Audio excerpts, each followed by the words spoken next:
Hey everyone, you know that feeling when you look at a word problem and your brain just kind of hits a wall? Yeah, you're not alone. They can be super intimidating. But today, I'm going to show you a powerful, almost ridiculously simple tool that can slice right through all that confusion. Before we even think about formulas or numbers, we're going to pick up our virtual pen and just draw. So let's jump in. Here's what we've got lined up. First, we'll warm up with a pretty simple problem. Then we'll tackle a classic brain teaser that trips a lot of people up. After that, we'll see how drawing helps with more complex puzzles. And finally, we'll get into some problems where the picture is the whole solution. All right, first things first, we're going to see just how powerful this draw it first idea can be. We're literally going to sketch out the answer and get a feel for it before we even think about writing an equation. Okay, here we go. Problem number 1. Now, I know your first instinct might be to start writing out L for length and W for width, right? But hold on, let's resist that urge. Instead, let's just doodle this thing out and see what it looks like. So let's imagine our original garden is just this one little box. Easy enough. Now we're going to stretch its length so it's 4 times longer. 1, 2, 3, 4. And we'll make the width twice as wide. Now, here's the cool part. You can literally just see how many of those original little gardens fit inside the new big one. You don't have to calculate anything, just count the boxes. And there it is. You can count them. There are 8. The new garden is 8 times bigger than the original. We've got our answer and we haven't touched a single variable. That's the power of the picture. And, of course, the math totally backs us up. The textbook way shows that the new area is 4 times the length times 2 times the width, which is 8 times the original area. But here's the thing. Our drawing gave us the answer and the intuition first. The algebra just came along to prove what we already knew in our gut. Okay, let's level up to a real classic. This is a brain teaser where drawing isn't just helpful, I'd say it's essential if you want to avoid falling into a super common trap. So, what's your gut reaction? I bet for a lot of you, it's just to divide 30 by 6 and say 5. It seems logical, right? But is it correct? Let's not assume. Let's actually draw the fence, post by post, and see what really happens.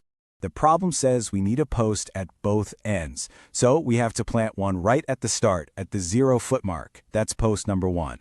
Then we go 6 feet and plant another, then another at 12, one at 18, one at 24, and the final one right on the 30-foot mark. Now let's count them up. 1, 2, 3, 4, 5, 6. We need 6 posts. See? That simple little drawing forced us to remember that first post at the very beginning, the one that simple division always forgets. All right, now this one. This one feels like it's designed to be an algebra nightmare. There are a lot of moving parts, but that visual insight we just built about posts and gaps, that's going to be our secret weapon here. Okay, let's break this down. Remember the key from our drawing? The length of the fence isn't determined by the number of posts, but by the number of gaps between them.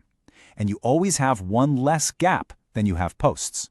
So even though the spacing and the number of posts are changing in these two plans, the one thing that stays the same is the total length of the fence. That's our anchor. So because we get that gaps concept, we can set up the math with confidence. The length in plan A is the same as the length in plan B. So 8 times the number of gaps equals 10 times the new number of gaps. We solve for P, which is the number of posts he needed for the first plan, and we get 16. But wait, the question asks how many he bought. Well, he was 3 short of 16, so he must have bought 13. See how the drawing made the algebra make sense? All right, let's shift gears and look at problems where you're given 2 different clues about the very same situation. I love these. They're like little logic puzzles. Now, the official name is a system of equations, which sounds kind of scary, but don't let that fool you. All it really means is that you're a detective. You've got 2 different clues, and you've got to use them together to crack the case. This is a classic, and when you just read it, it's a bit of a tongue twister, right? So let's ignore the confusing words for a second. Let's just draw what that first clue actually looks like. Okay, so clue number 1. We've got our pens all lined up. We put 1 dog in each one, but, we run out of pens, and there are still 2 dogs just hanging out with nowhere to go. The picture makes it obvious. The number of dogs is just the number of pens plus 2. Now for the second scenario. This time we're putting 2 dogs in each pen. We're filling them up, but this time we run out of dogs before we get to the very last pen, leaving it totally empty.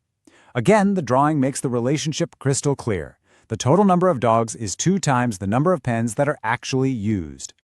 So now that we've visualized both clues, the equations basically write themselves. Clue 1 told us the number of dogs D is p plus 2. Clue 2 told us D is 2 times p minus 1. Since D is D, we can set them equal, solve the puzzle, and find out we've got 6 dogs and 4 pens. The drawing did all the hard work. For our last section, let's look at problems that are all about space and arrangement. These are the kinds of puzzles where there isn't much math to do, because, well, the drawing is the solution. This seems really tricky. You could waste a whole afternoon just moving 14 imaginary bottles around in your head. But there's a much more elegant way to approach this. The trick isn't to think about the 14 bottles you have, it's to think about the 6 spaces that are empty.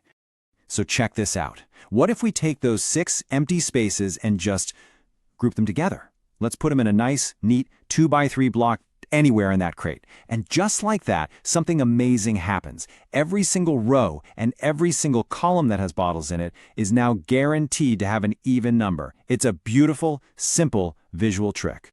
So what did we really do here today? We didn't just solve a handful of puzzles. We practiced a whole new way of thinking. By taking confusing, abstract words and turning them into a simple, concrete picture, we made the solution feel, well, obvious. And that's really the thought I want to leave you with. If a quick sketch can untangle a math problem, what else can it untangle? A complicated project at work? An argument you're trying to structure? Maybe the best tool isn't always a spreadsheet or a document. Maybe it's just a napkin and a pen. Thanks for joining me for this explainer, and keep drawing.